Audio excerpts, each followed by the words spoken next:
朋友们，大家好，欢迎大家来到天津卫视大型情感节目《爱情保卫战》。同样呢，收看我们《爱情保卫战》的观众朋友们，你们有福气了！现在呢，打开你们的手机微信，扫描屏幕上的二维码，添加我们的天视福利官，参与看电视抽大奖的活动。我们为大家准备了精心的各种各样的奖品，每一份呢都承载着我们满满的祝福和心意。赶快行动，赢取属于你们的甜蜜惊喜吧！好，接下来我们一起来认识今天强大的情感疗愈团成员，欢迎大家。大家好，我是于波红。爱情是永无止境的，它不会因为走进婚姻而终止。大家好，我是作家陆琪。爱情是生活的科学，所以要好好生活，好好恋爱。大家好，我是莎娜。在婚姻生活当中呢，情绪价值抵万金，只有接得住对方的情绪，才能捧住彼此的心。Hello， 大家好，我是情感疗愈团的嘉宾木姐。在感情里面没有正确的选择，而是如何把你的选择做正确。大家好，我是曲伟。虚弱的人给出的爱呢是控制，而强大的人给出的爱是允许。好的，再一次欢迎各位老师。那接下来呢，我们一起来有请今天来到节目求助的两组嘉宾登场，欢迎他们。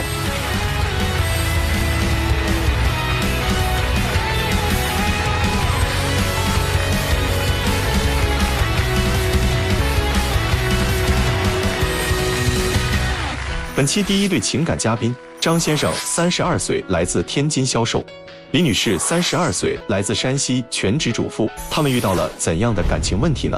在你眼里，对方是个什么样的人？他是个甩手掌柜，为了孩子，我现在做全职主妇，他就觉得整个家都是我一个人的事，总是逃避他当父亲的责任。他总是爱埋怨，一身负能量，处理不好婆媳关系，跟我爸也有矛盾。你们为婚姻尝试过什么改变吗？我们俩尝试过带着孩子离开我爸妈出去住，结果过得一地鸡毛。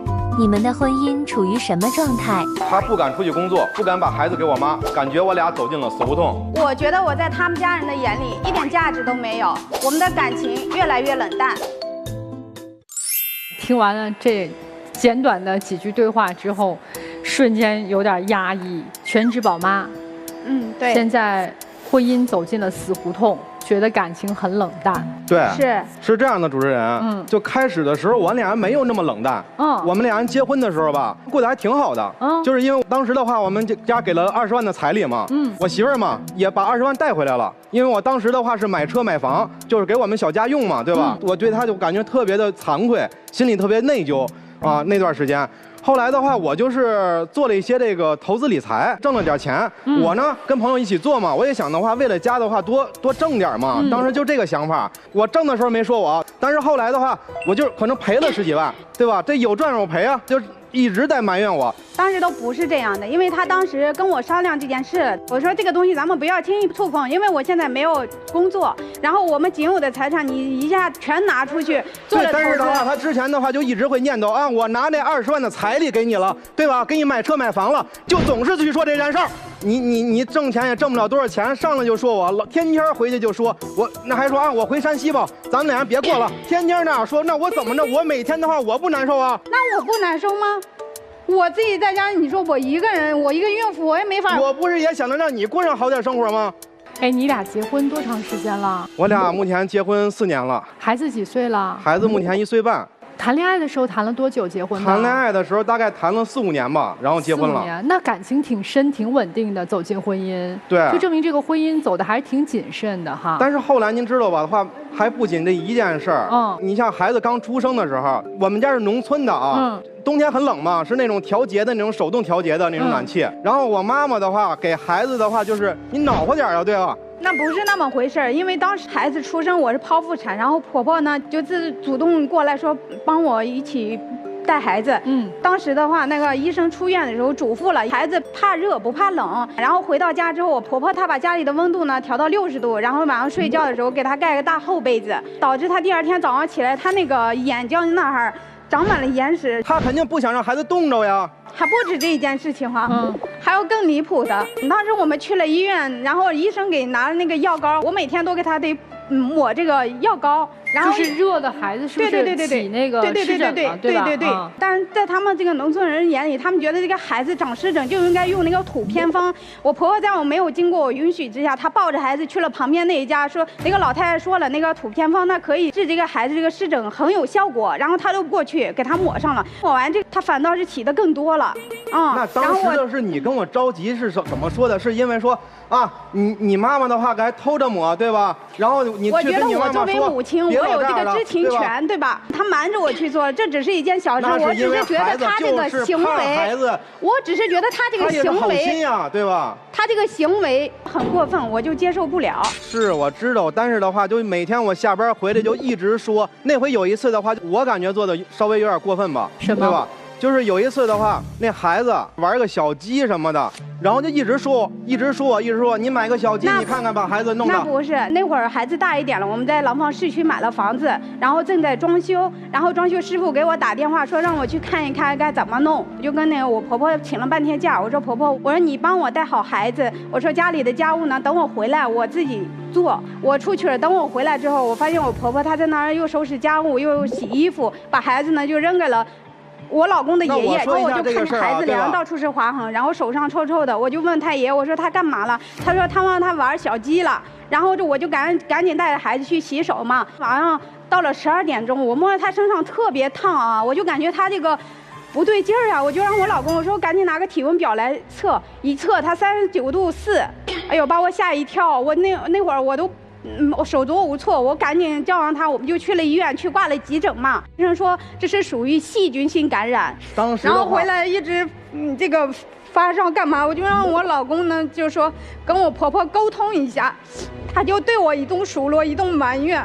我不是埋怨你，那我爷爷的话他又不懂，可是他怎么跟他说呀？他答应我了，说我只有半天的时间，我只让他帮我看了半天时间，他怎么就能？那你那回的话还有一次什么呢？那有一次的话，你在冰箱上啪贴一个辅食表。那个是因为什么？他们老不你让人家一看的话，我们家孩子都那他们老不中医嘱的原因。你们老不中医嘱，那是因为孩子1岁了，他长了8颗牙，然后他在我婆婆和我老公还他公公他们家的人眼里啊，就觉得孩子1岁了长8颗牙，他就应该这个吃大人的饭没问题了，然后导致孩子老去医院，他积食，9个月可以吃点鱼肉啊，吃点肉都可以的。现在好多小孩都在吃鱼。谁告诉你的？你不要辩解了，反正你爸妈做的都是对的，他都是错的就可以了。对，我就跟个外人一样，我实在没办法，我跟他们讲不清道理，我就做了一张辅食表，而且我那张辅食表是根据这个儿保医生给我推荐的，我就跟儿保医生咨询了，然后人家给我推荐的，我做的。做完回来之后，我婆婆他们坚持了5天吧，又开始喂孩子这个大人的饭，我就很无奈，真的有时候特别心疼。你为啥不自己喂？因为这个我做饭很不擅长。然后我就很无奈，不仅这一次，那一次的话，就是我老公让我先去吃饭，我们吃饭需要换着吃嘛，然后他就看着孩子，他带孩子去那个大厅里，然后就把他放到沙发上，然后他自己呢就去拿手机一瞬间过来把孩子栽到地上了，就从沙发上掉地上了。然后那一次我听见了，我过来我就跟他说了一句，他就把责任都推到孩子身上了。我觉得孩子磕磕碰碰的话也很正常呀，下有小心点不就行了吗？是正常。那回来的话，你又跟我吵架，又摔茶杯，又摔碗的，那。哦，别过了，又回山西了，又回老家了，那干嘛呀？跟我说，我肯定改呀。那是我的问题吗？你们干嘛不用心？这么小孩子你就让他遭这么多罪，你不心疼吗？好像不是你们家孩子一样。我没想让他栽下去呀。反正我们就有时候谁带孩子不小心，我们就非常跟你说没法沟通了，就沟通不了，我都不想跟他过了，就因为这件事情，我都不想跟他过了。我这些事情。你们俩现在还在婆家住吗？我们俩现在在。我以前的话，我们俩人就是说尝试过自己出去过海。出去过咋样啊？不是太好。我妈那边的话，因为有的时候总是拿我去做传话筒，然后去说，让我去说。你说我这么大人怎么说，对吧？然后她说行，别让你妈管了，对吧？然后回来我们俩出去吧。我当时的话就一直在廊坊工作不嘛，然后在廊坊附近我就租了个房子。我们3口人出去了之后，总是觉得我下班晚不回来，然后逃避。我感觉当时的话，他是有点产后抑郁的。不是这样子的，因为他当时说，我和他妈妈关系紧张，然后他说我们出去单顾，然后我们住的那地方离他公司特别近嘛，总共就几分钟的路程。然后他下班呢，频率还没有回老家的那频率高呢，就是不是回老家的频率高啊。我下班之后我跑我滴滴，是最起码买菜的用我吧，对吧？咱们自己出吧，是没错。我自己一个人上班。你是下班了之后还会去跑滴滴，再赚点外快？对呀，我下班之后，是吧？我中午还给他做饭呢，晚上做完饭，我去跑我滴滴。但他有时候啊，挣点钱，对吧？挣点钱的话，咱最起码够买菜的呀。他有一次，他带他朋友回去，然后他做完饭，他们吃完了，我在那儿喂孩子呢，他就和他朋友去次卧那儿，然后谈笑风生，然后聊天。我在这边喂完孩子，谈笑风生我还没有吃饭呢。然后我给你做饭了呀。对着他朋友没有办法说他。我同事来到家里，人家来到家里，我得客气点呀，我还得陪人家呀。是，我觉得你为啥不做饭？因为我顾不上，那会儿还小，我们去廊坊那会儿孩子才刚刚5个月左右，顾不上做饭，再加上你厨艺不精，你刚才说到你不会做饭，对，是吧？对，所以你丈夫每天上班下班回来专程为你做饭，这是事实吗？好，那我当时的话，我还没说呢，对吧？停，每天的话就说你下班之后不回来，对吧？停，我怎么了？我抽根烟的时间我都没有。可你也没对我孩子上心，我感觉我挺委屈的，对吧？我怎么委屈？说吧。我每天回来，我当时就想着为这家分担多赚点儿，哪怕多赚几百块钱。你看，又是房租，又是房贷的压力。那孩子的话，以后大了喝个奶粉什么，当时是为了母乳嘛。我当时想的话挺多的，其实我想能多分担一些，然后很努力的在生活。回来就一直埋怨我下班之后我压力我也很大，然后我俩就商量的话，那就别在这儿住了，对吧？就回老家吧。就回老家呗，因为之前的时候跟我妈就遇到很多矛盾不嘛，刚出生的时候。回老家之后的话，我妈妈心里也有隔阂，就是很简单，她带着孩子，让我妈妈做饭收拾家务，对吧？很正常吧。然后她就觉得，我妈妈给她收拾家务的时候，把被子呀或者钱包呀。给他放到不知道的地方了，找不着了，可能是家庭观念问题吧。我婆婆她就是动我的柜子，我也就算她是好心，但是我婆婆她记性不好，她随意翻了我柜子，她把我那钱包什么东西给我放了，我问她的时候，她又想不起来，然后我找半天左右我才能给我找着。我妈妈当时的话就跟我说啊，你别让你妈妈翻我柜子了。那你是这样说的对吧？让我跟她去说，我说我怎么去说呀？那是你妈妈，不是我妈妈。你说但是我妈妈就是想着。他当时就是想着那个给你收拾家务，就很正常的去整理。我说你跟妈妈商量商量，我说别让他动我的东西，因为他记性不好，他放了之后，我有时候急用东西我是找不见的。你说的话，你别让你妈妈翻我柜子，对吧？晚上跟我大吵一架，当天晚上的话，那街坊邻居都听见了，吵架。又摔茶杯，让人家怎么看呀？街坊邻居谁摔茶杯呀？当时是我摔的，我确实是我摔的。我还以为就是说你是摔的，我非常生气，因为我感觉我老公他情绪有时候特别不稳定，他不管谁在吵，把那个事儿全都怪我身上，然后回来说我传导不好，然后怎么样的，那街坊邻居都听见了，回来我很生气，对吧？孩子也哭了，让人家街坊邻居怎么看？你说是？你除了跟婆婆有矛盾，跟我爸也有。那会儿的话更搞笑，那会儿我们刚结了婚没多久，我老公他就想去我们老家那边看看，说是看有没有机会。然后走之前呢，我就吩咐他，我说你一定要跟父母说好，一定要告诉他们一声。然后我们就走了。什么机会？就是做创业，对，创业自己创业。我会做饭嘛，想开个小餐馆啥的这样的。走到半路上，我公公就打过电话来，然后他就一顿对我埋怨。他上来他就说：“你怎么把我儿子拐跑了？”当时我就确定我老公没有跟他父母说。你说了吗？我当时没说，因为我感觉的话。都这么大了，然后我就说的话，我可能出去几天。你们就只是先去看看有没有对，就了解一下。但是我公公上来的话，他就对我误解特别深。那也不怨你公公，因为你公公确实不知情啊。然后回来之后还什么呢？他半年没跟我爸说话。那不是我的问题，我很尊重我公公。但是就是因为我爸看孩子的话，都得趴床头看一眼，他看自己孙女都不行。那不还有你呢吗？你为什么不说话呀？当初的话，你爸来了，我是说了，我开门，我说是让他进来，你怎么不说话呀？我公公就因为那一件事情，他对我误解特别深，半年不说话。对我公公几乎不过来我这边，从孩子出生趴墙头。不，他的孩子出生，我公公都没有去过。然后你跟婆婆的矛盾也是从生完孩子之后开始产生的，对，我们之前都挺好。现在你们还住在你们原来离婆婆很近的那个房子里是吗？现在我们是对暂时住在，因为那个买那房子还在装修。现在跟婆家的关系是什么样的状态？跟婆婆怎么样？反正现在目前就是总是吵架，然后一回来的话就跟我吵。就是前些日子，还有一次的话，我妈妈可能看着孩子，就是不小心的话，就也是磕着了一下，对吧？然后的话，在中间的话说的挺那什么，我妈妈就也哭了。我这么远嫁过来的话，为什么你每一次说话都这么夸大其词，都像你爸妈呢？他好些时候他就是夸大其词。那确实是事实啊，这东西。我跟我婆婆从来没有说是正面冲突过，我都是让她说。既然那个你的妻子没有跟婆婆直接冲突。那这个婆婆哭是怎么回事？就一直念叨嘛，念叨别把孩子别摔着了，你小心点儿，怎么样的。那我妈啪的一下，哎呀，你孩子真看不了了，这么多事儿，反正也确实是。是你说的还是妻子说的？她说的。对呀，那你用了什么语言去把你的母亲给说哭了呀？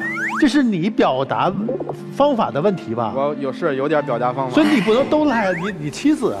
我抛开你们爸爸妈妈不说啊，我们就现在。好好认真的问问自己，你还爱你老婆吗？我爱。妻子，你还爱你老公吗？爱。我就是真这么哭着说，我就是觉得的话，他有的时候特别爱埋怨，您知道吧？那有一次的话，你说我也是看他的话，就是自己一个人在家看孩子，不跟外界接触。然后我就是说我带我朋友来家里吃个饭吧，我们那个天津人嘛，就爱开个玩笑，是吧？说个相声啥的，类似于。然后那个我朋友的话来到家里开玩笑，你那个鱼啊做的不好，然后盐少放了，然后拿的这个酒的话可能没有那么高档，就开个玩笑说一句而已。但他那个朋友那个态度就大着二郎腿，就跟教训这个孩子一样。我觉得他们不应该用这种语气跟我老公说话，他毕竟辛苦的在给他们做饭，我都受不了，我就感觉特别委屈。我说你怎么能听了？甚至他朋友有时候就会说他就是你娶的什么媳妇儿呀，什么也不帮你做，也不帮你打下手。你说这么长时间了也不给你怀孕，你还看我手机？那就是我们跟朋友的话，对吧？那他说刚才说的话，就只是我们在群里，我们有小群，就没事聊个天儿，闲扯淡而已，你知道吧？就反正这都是同一个朋友是吗？不是，就是2、3个朋友。就朋友说的哦，就是你的发小是吧？是发小，因为我们平时的时候聊天，我就感觉他们说话我觉得过分没有那么他夸你的话，你看到了吗？他们有夸过你吗？没有，人家不也夸过吗？真漂亮。就是见面的时候，当面的时候，他一定夸过你。不是当面夸背后损，这人不行啊！你自己在群里面有吐槽你媳妇吗？这个很重要。我没有吐槽。今儿这俩人。感觉站台上都够委屈的，每个人是一肚子的委屈，都感觉这个委屈都已经宣泄不出来了。确实，这日子可能过到现在稀里糊涂、一地鸡毛、鸡零狗碎的，所以真的今天需要各位老师帮他们好好的梳理一下。我先问一下李先生和乔女士，你们听完他们的故事有啥想说的吗？我觉得他俩沟通有挺大问题的，就是不管是他们俩互相之间的沟通，还是跟父母的沟通。我就是觉得这个男士吧，可能性子还是比较急一些，如果性子再稳一稳呢，可能还是能减少一些矛盾。谢谢二位啊！哎呀，接下来就拜托各位老师了。婆媳矛盾关键在丈夫，你让他去传话，传的可能都是原话，传的可能都是情绪，而且让老人更加感觉这个媳妇不好。当然，我也能够理解做丈夫的，他既要顾及妈妈的亲情，同时也要保护妻子的爱情。我们说做婆婆的，如果疼爱儿子，她会主动忍让；但是做妻子的，如果疼爱丈夫，也会主动和解。你也没去做，所以你们现在的婆媳矛盾不是一个僵局，而且是恶性循环。她的暴躁脾气让她更加感觉到她无法去面对这样的状态了。所以很简单，你们两个人的婚姻关系想维系下去，还真要适度去溶解婆媳矛盾，否则我武断地说一句，你们今天不散，你们这段婚姻会散在婆媳矛盾。日子过得那么糟心，不可能是一个人的问题。我认为这个事儿还不只是婆媳矛盾，这个事儿4个死结。哪4个死结？我给你归纳一下，它叫高要求、低能力、高敏感、低情商，这4个死结你们同时存在。高要求，比如说妻子说孩子要吃辅食，当然要吃辅食，没有任何毛病，但你自己做不了，这就是问题。如果你真的有那么高的要求的话，为什么你自己没有去学？我知道你孩子撒不开手，那么多的妈妈，她在做辅食，她可能别的事儿她可能就不干了，家务可能少干点也没事儿，但我做辅食我一定要学，为什么？因为那是真的对我孩子好的，入嘴的我要吃的。你这个明明是你最关心的事儿，但你没有去学，没有去做，你找了个借口说我要做家务。高敏感，低情商。你明知道你老婆是个非常非常敏感的人，你明知道可能你爸你妈也是非常非常敏感的人，你作为儿子在这件事情上，你给3个人带去的全部都是负能量。我知道你压力很大，但是你在任何一个关键节点，你大吼大叫。我以前很好，我知道，对吧？我知道这是压力，就是一直在去说我，一直说我，我肯定，我知道。你看我跟你的对话，你声音提起来的时候，我是把声音压下来了，但是你依然停下了你的声音。沟通不是谁吼得响，谁就能把对方压制住的。你妻子因为她的敏感，她只能吐槽，她只能喋喋不休。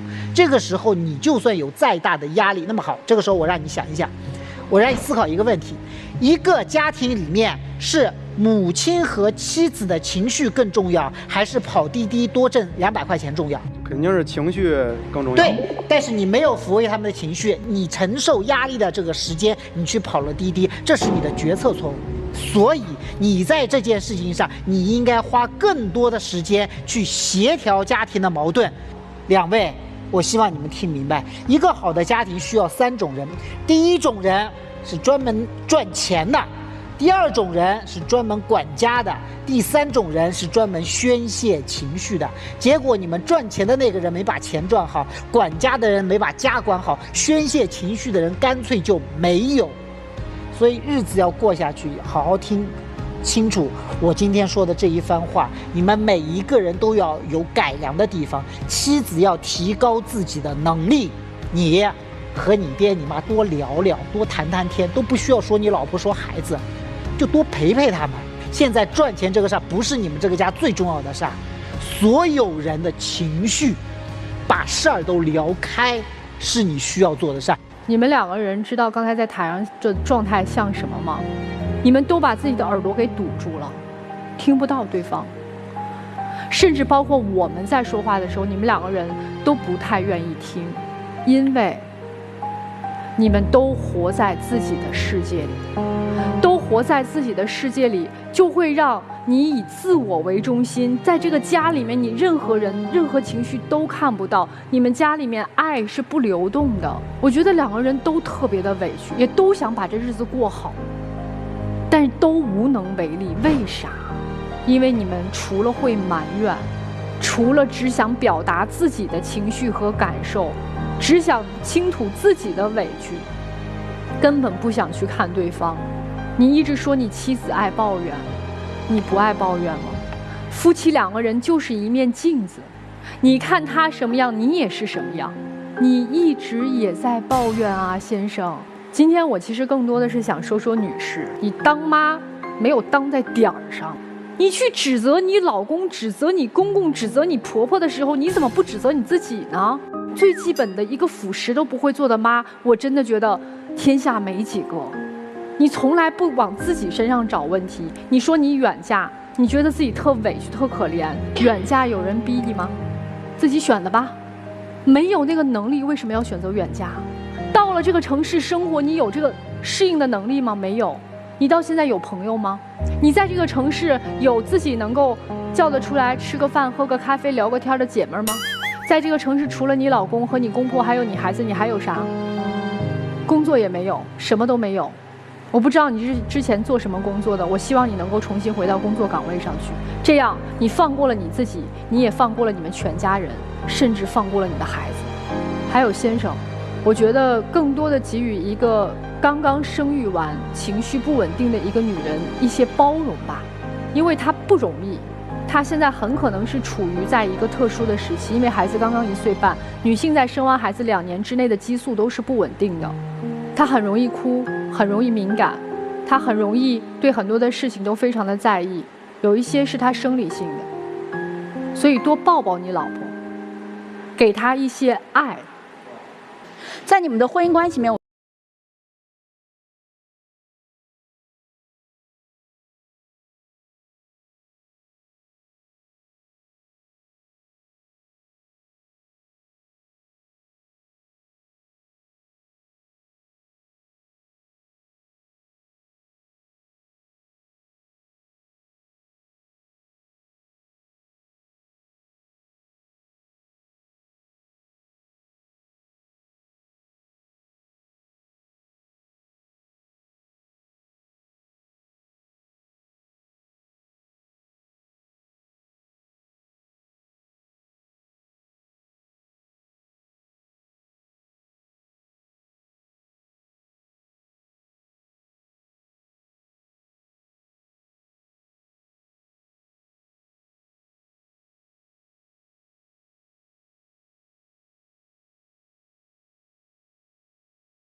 我刚才脑子里一直在想啊，就是丈夫的。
我们听听下组嘉宾他们遇到的烦恼，好不好？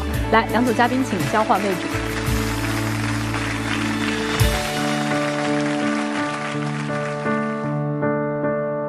本期第2对情感嘉宾，李先生49岁，来自河北网约车司机；乔女士42岁，来自北京财务。他们遇到了怎样的感情问题呢？你们的感情出现了什么问题？我2婚，他未婚，我努力想融进他的生活，走进他的内心，但我发现行不通，我不知道他是怎么想的。他对我很不信任，还时不时考验我，总想安排我。我认为这恋爱谈得挺没劲的。你希望对方做出什么改变？别总拿忙搪塞我，你知道尊重人，得有分寸感，谈恋爱就得有好好谈的态度。别那么多事儿，谈恋爱不是道德绑架，彼此要尊重对方的感受。和他恋爱，我压力挺大的。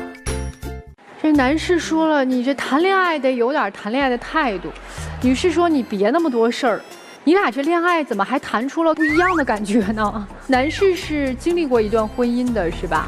是的。大概在什么时候分开的？方便说吗？16年。分开了之后遇到了女士。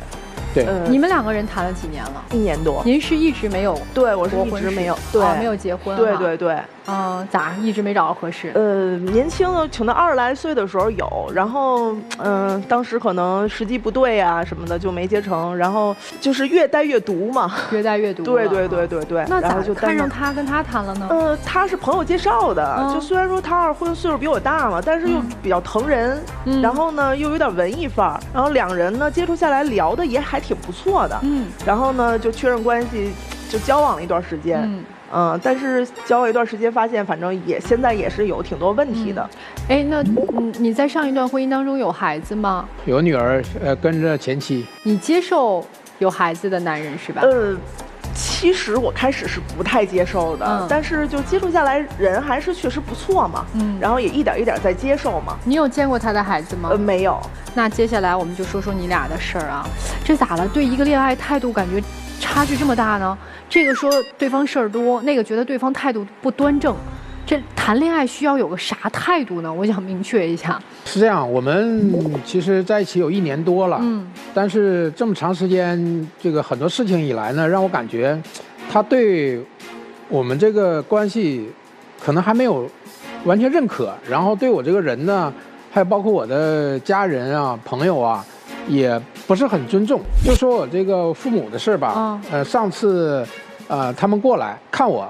那看，我想这样难得的机会嘛，肯定也要和他见一面嘛。然后第一次跟他约时间就没有约上，他又说他工作很忙，大概有半个多月时间以后，他们要走了。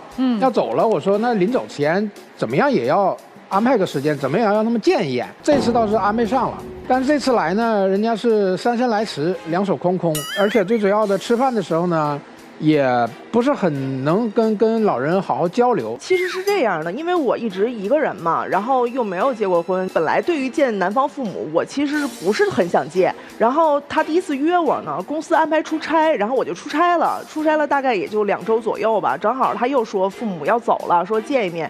我当时呢刚出差回来，手头还一堆工作，我没想那么多，说还要带礼物啊，带什么的，因为我首先觉得他不是一个特别正式的，就是会面嘛。你说临时吃个饭，结果没想到他就是各种繁文缛节的，还说哎呀你得带东西啊，得这那，你提醒也不提醒我，我之前又没跟这个男方父母接触过，他老是说我就是吃饭期间我不理他父母，是这样，他父母呢说话我听不太懂，他们聊家长里短的事儿我又插不进去嘴，而且我这边手头上还有一些工作，可能就是吃饭期间我可能还回了一些工作信息啊什么的，他可能对这个也挺有意见的。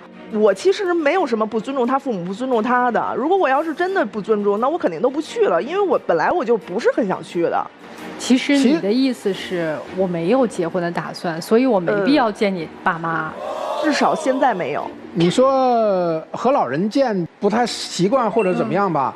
他和我的朋友在一起交流也不是很顺利，因为上次有几个朋友我们一起吃个饭，这个我叫他一起也过去了，吃饭吃一半自己就走了。他隔三差五就有这种朋友的聚会，然后还一直想拉着我都说了我这人比较毒，我就不愿意跟他的朋友一起聚。而且那次他们坐那儿聊天呢，男人一起嘛，肯定就是喝酒吹牛嘛，那我根本就坐不住。那你站起来走找了个理由吗？还是也没打招呼站起来走？没有，我是先出去，然后把他叫出去了。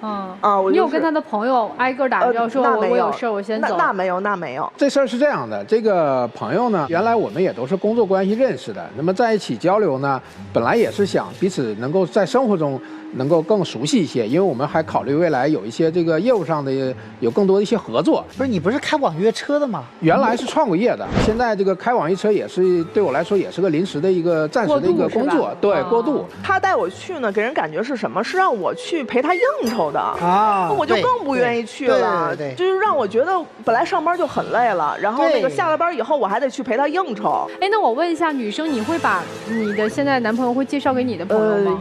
我现在暂时不太想介绍给我的朋友。实话实说啊，因为他是外地的嘛，就是我朋友可能这方面也会有一些想法。知道你谈恋爱了吗？知道，这个是知道的啊，知道，只是没见过人。但他们不问嘛？哎，你那男朋友干嘛的呀？问啊，对，你怎么回答的？那就只能说他的优点，就比如说比较疼人啊，比较那什么呀，就是简着说，就说白了不说职业，对不对？不说全貌，对，可能就也不一定说不说职业，可能就是说之前创业什么的。那我再追问一句啊，您说，你不提的是一个是不是北京人，二一个他现在的职业，还有什么？可能他离婚这个事儿也，他离婚并且还有，对他主要离婚还好，主要他有个孩子，这3件事都不想提。对，但这3件事都是关键。上次呢，他这个在出差的时候呢，我刚好呢就自己安排了几天的休息时间，我说我正好到他这出差这个地方，抽个1、2天玩一玩。结果倒好，我去了之后呢，最后只聊了不到20分钟，然后他说他还忙，没办法，我就只能打道回府了。他特有意思，他是什么？他是订好了票，告诉我说啊，我明天要去你那边。然后我之前就跟他说了，我说我这次过来出差就比较忙，可能没有时间陪你。然后呢，他说他订好票了，说了的。但是你是跟我说要来，我也告诉你说不太方便了。然后他订好票了，我也不太好说你把票退了。我说那你就来吧。结果他来了以后，到我公司楼下，我这边还在加班呢，领导们都在那儿加班。然后我就下去就是陪他聊了一会儿嘛。然后这边电话一直催，然后他还想让我陪他吃饭。我这边工作没完，我肯定也不可能就是陪你去吃饭嘛。我说要不然你先玩2天，你自己先玩2天，等我这边的工作忙完了，然后咱们再去玩玩。结果他生气了，他当天晚上就走了。在哪儿出差呀？那个西安。哦，还挺远的。对，是从北京过去的。对。对，正好说我说没去过，正好凑这个时间。人家是跟着公司出差的去。出差工作。不是你去酒店自己待会儿歇会儿不行吗？晚上他问题第2天他也没时间呢。那这赖他嘛？那当然了，人第2天上班那我就没有必要再待下去了呀。是你要去的呀，是你主动去的呀，你就没必要去。那我就回来了吗？对呀。其实他做这些事儿都是想证明我在乎他。对，哎呦呵，你都懂。但是我工作呀，那我工作我也不能把工作全扔到那儿去陪他。他赶到西安，想制造一种浪漫，但是他在工作过程当中，他是不是一直会做这样很多测试型的事情，测试一下你对他的感情？对，我觉得是的。其实不能这么说。对，他老说不是，我觉得是，就是前阵子他摇中那个北京的车号了，摇中之后呢，他其实买个十来万的车，我觉得也没什么问题。然后呢，他跟我说他没有钱，他要跟我借钱。我觉得一个50左右的男的了，连个10万块钱的存款都没有。我觉得他就是想测试我，看看，就是还是为了证明我是不是在乎他。你借了吗？没有。但是我刚好手头就没那么宽松，一下资金周转不开。差了几万块钱。那网上那么多平台，你不去试试，然后开口找自己女朋友要，合适吗？另外还有你的亲友、你的父母，是这样的。这个呢说来就话多了。我上一个公司2年多前这个我关闭，其实就中间经历过很多繁琐的过程了。该借的地方都借过了。对，已经是很不容易的了。你找他借多少钱？也就5、6万块钱吧。5、6万啊！你想买一个多少钱的车？就这个 B 级车吧，是17、18万、18、9万这个样子。17、8啊，你差5、6万。对。哦，找他借，他没借。如果将来我们走在一起，它也是家庭的共同财产嘛。而且况且这个，毕竟我们说现在也没有说结婚嘛。那没什么理解。如果走不到一起，这钱什么时候还？其实借不借钱是一方面。是不是怎么样确认我们之间这个关系和对我这个确认，这是另外一方面。对，这还是测试嘛。对，他想的没错吧？对，我就觉得他是测试。就当时介绍人介绍的时候说的是说没房没车，然后呢也没什么存款，那也就是觉得人好嘛，对吧？咱们不想那么多。结果接触一段时间，发现他廊坊那边有套房。他是这样的，这几年他首先已经不是一个什么大额的优良资产，第二个呢，我还要考虑未来这个家庭啊，这个反正这房子不值钱，它就不叫房了，是吗？它是房，房子吧，这个没错，对吧？那你算是有一套房，你说他没房没车，他其实是有房有车的，是吗？车可能是没有，因为他那个网约车是租的嘛，但是他那个房子是有嘛？有的啊。对。那女生就是还有什么事儿是让你觉得说，你感觉这个男生好像都是在测试、在算计的？各种的事儿，他不是老想结婚嘛，然后就谈到这个婚前财产公证这个事儿了，然后他就问我觉得是不是人家之前前妻或者因为这个事儿有什么，就是对他有什么影响还是什么的？我说那做一个也没问题啊。结果他生气了，他特别生气。其实我跟他聊这个事儿，只不过是我也是在想听听他的这个对这个事儿的看法和态度。我个人是不支持的。但是正常人的想法就是你问了，那肯定是你想做，你才会问。大哥，你问这个目的到底要测试什么？其实就是要彼此增加一些了解，因为我想这个话题多少。你想了解什么？了解大家对同样的，比如说现在这个作为一个恋人也好，夫妻也好，三观是不是大体相当，的价值观也好，或者大家的观点是不是比较一致？那我再问您一个问题啊，如果现在是女士找您借钱买车，您借吗？比如说我们如果已经明确是要结婚的，那我觉得是没有问题的，因为这个车就你们现在的关系，您借吗？是这样的，我们今天走到这里，你就回答借不借就行了，别是这样的。他解释的意思就是不借不用解释了，他其实说他已经说明白了。如果说我们是要结婚的，可以。那么现在好了，你应该理解他了。理解他了呀，那他又没和你要结婚，所以不借你嘛。那个时候矛盾没有激化的，所以今天到现在的程度，你说不借，当然了。哎，他对你有大方过吗？给过你钱吗？要说大方，那真是有一次大方因为我呢是不太喜欢小孩的，然后呢他呢是特别喜欢小孩，就是这段时间呢我也考虑说能不能就是说如果真的是以后走在一起，然后也生小孩，他跟我说你要是以后生孩子生一个我给你10万，生2个我给你30万，然后对他不光是画饼，就是给人感觉就是物化女性，拿女的当生育工具，这么大岁数了还要生2、3个孩子。就是你连个5万、10万都要管我借，然后你一说生孩子，直接甩了30万，但我真是不能理解。这个事儿确实是代表我一个真实的态度。但是呢，我问一个非常关键性的问题：如果跟你结婚，是不是必须要生孩子？是。不生孩子行吗？不行。所以不生孩子的话，意思就是这个女人我不会娶。对。今儿来我们这儿是要干啥呀？想解决啥事儿啊？他呢是想结婚，但是我目前是不太想结婚。然后他呢是一直给我安排各种的，什么见他朋友、见他父母，包括生孩子都给我安排好了。我觉得如果要说他继续这样不改的话，我觉得交往下去也很累。你让他改什么？就别老控制我，别老什么都想他给我安排好。那男士你想解决啥呀？我想到这个年龄啊，这个能开始一段缘分也并不是很容易的事情，所以说呢，我想能够把问题解决或者化解掉，那我还是希望，对吧？能够奔着好的方向去发展。那你觉得女方需要改啥呀？不是一个具体的行为，因为其实很多都是一个习惯，性格可能和一些观点上的一些差异啊。你觉得女方爱你吗？我现在也是有疑虑的。其实我们因为1年，你爱他吗？我们过去因为你爱他吗？你直接回答。好了，我成绩很好过。来，接下来，你当初喜欢他什么？其实总体接触下来的人的，尤其在初期的时候，大部分情况其实大部分时间在一起还是不错的。你喜欢他什么？你喜欢他比你小7岁，可以再生一个孩子。这个确实是很重要的一点。好的，就到这儿。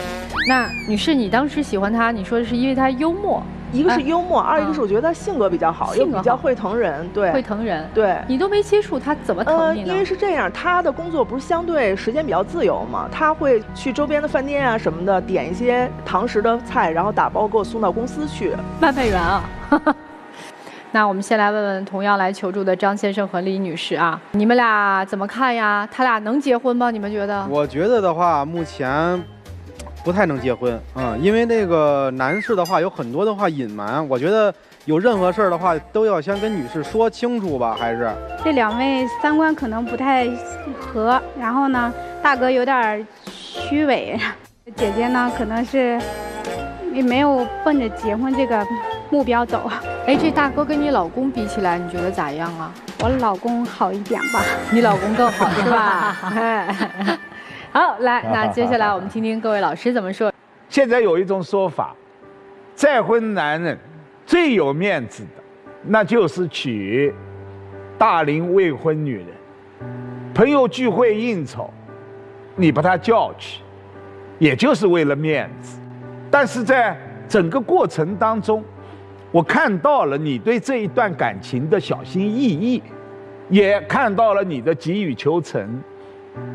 很多你都是以自我为中心，就像西安，你认为是制造浪漫，对他来说是给他带来麻烦。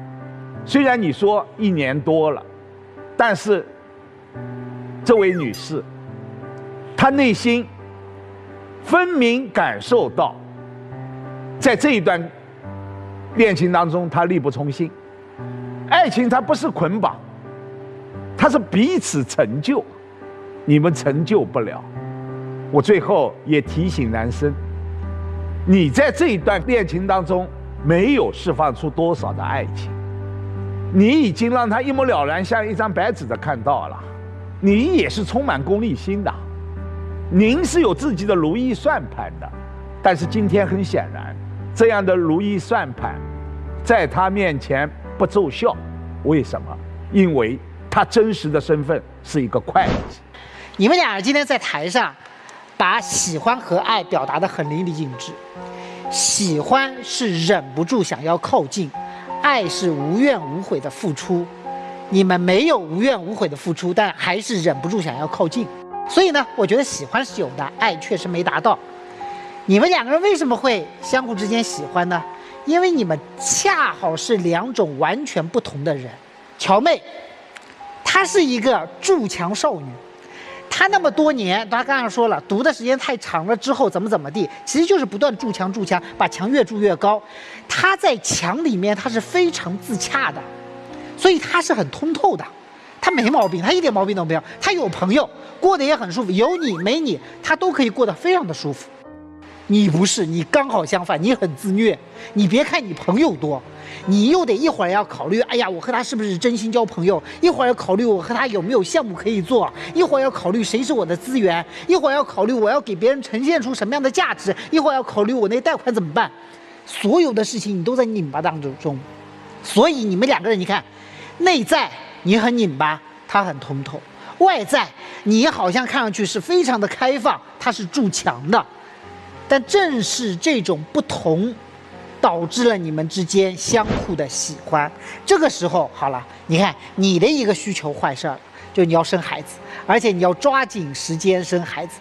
这个需求导致你们今天走到这儿来，因为你在一段体面的感情里面加入了一点不体面的欲望。这个欲望，他现在接受不了，将来可能也接受不了，而且如果要接受你这个欲望，必须要把你们之间的关系从喜欢转化成爱，从爱转化成婚姻。那么意味着什么？意味着你们两个人就必须要长期的生活在一起。那么好了，完了，为什么？你和他两个人之间不同的性格、不同的生活状态、不同的行为方式，本来因为距离不会出现任何矛盾，现在必须要交叠，就必须要产生各种的矛盾。正是因为你刚才说的我要孩子这个事儿，这个欲望导致你们之间的关系必须改变。所以这个时候你逼着他做一个决策，就是我还要不要和你在一起，我和你的关系能不能从喜欢变成爱。从目前的角度看，他似乎是不能。所以你们两个人相互喜欢没问题，要相互爱差点火候，要结成夫妻，我目前看我认为没有可能。我觉得你俩离分手不远了，但是我是想说的是什么呢？女生既然已经空窗期到42岁了，就别将就。你不能说看到一个不讨厌的男人，然后就跟他试一试。我觉得这是在消耗你自己。你也说白了，就是你无论是按照你的要求、你的标准、你的条件去找，他一个不符合；按照你的爱呀、按照你的喜好呀什么去找，你一点感觉都没有。所以你很多的东西，你比如说他为什么会说你恋爱的态度有问题，就是因为他知道你不喜欢我，但是你最起码态度稍微端正点儿，就是你装你稍微装一装，你现在装你都不想装，见父母啊推脱啊，见朋友掉头就走，哎，我追到那个西安去，你说你工作，就是这个东西，就是这在他看来，就是为什么他会说态度端正点儿？谁谈恋爱会说出态度稍微端正点儿？掩饰都不想掩饰的时候，我觉得就还不如分开吧，就别再耗着了。还有一点，我觉得他离过婚，有孩子，其实，在你内心深处，你完全不接受。是的。这个未来怎么相处都是个问题，你把这些问题全都抛开一边不想，所以你们俩现在活在真空的世界里，那边幻想着，哎呀，这个给我生孩子，你自己那个孩子还没养活好呢，你这边又让别人给你生，怎么可能？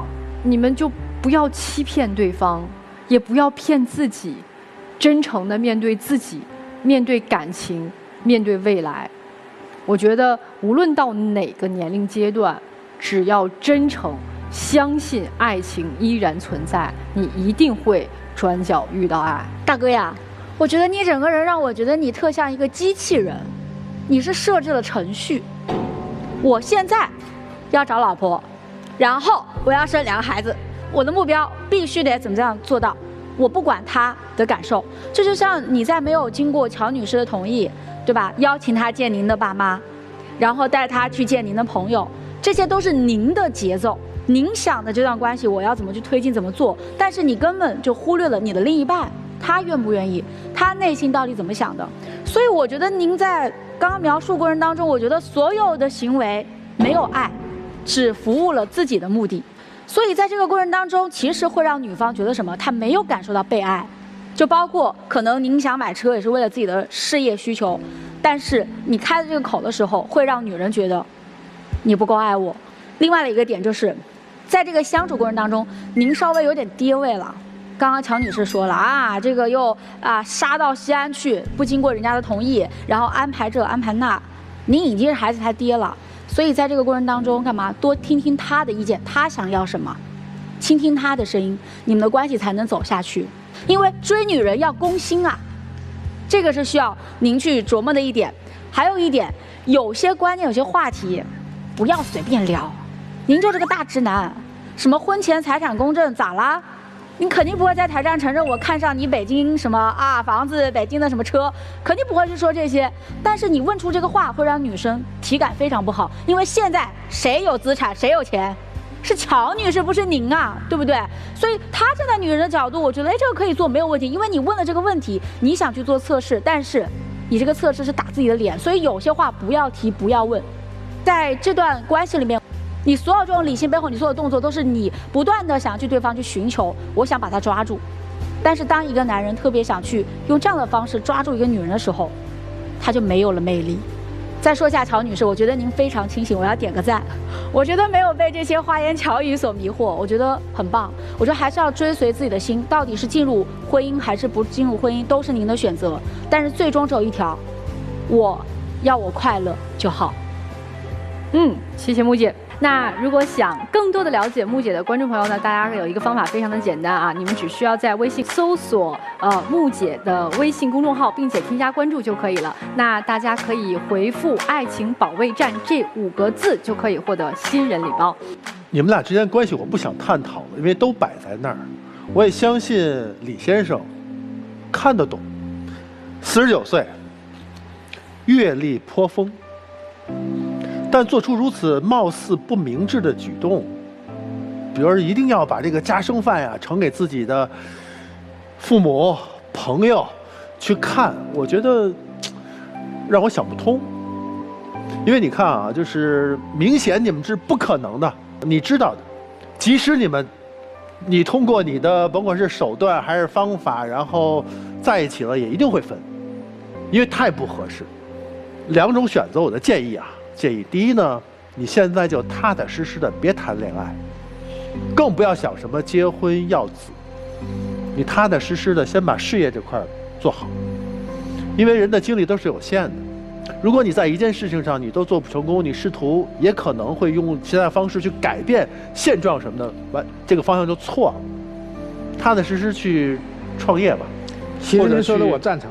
对，你只有这一块就是你能真正的站住了，对，你才能有更多的吸引别人的优势吧。是的，而不是说我能给你送饭就能改变的，核心在这里，这是一条路，对吧？是的，是的。另外一点呢，就是如果你做不了别人的恋人或者丈夫，先做好父亲。对，我给你就是这个建议，因为我们同龄人，我也很赞同。对对，其实我们做决定一定要成熟，是，我们要明智，我们不要做那些让别人误解或者拧巴的事，自己也不开心的，好不好？是的，是的，加油！谢谢曲总啊，同样也感谢我们今天的2组嘉宾。那接下来的时间呢，请你们都回到门后，想一想老师们刚才说的话，然后决定要不要出来，好吗？谢谢大家。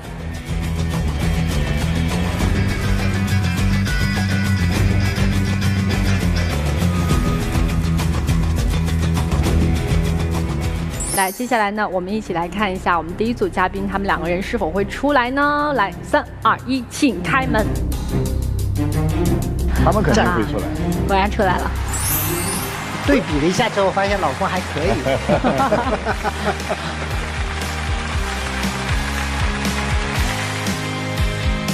有啥想说的吗？你们2个人？我觉得老师说的也挺好的，然后以后的话，我的脾气的话也会改，然后2人互相沟通。对，多多包容，多多理解他。好了，美好发生怎能不看？接下来一起进入中国广电真情时刻。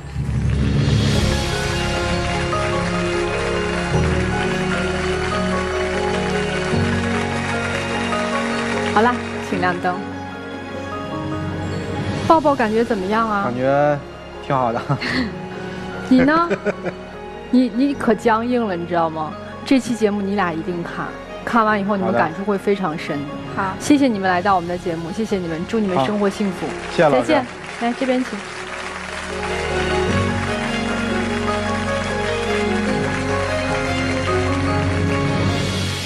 好，那我们揭晓第2组嘉宾的结果之前呢，要告诉一下。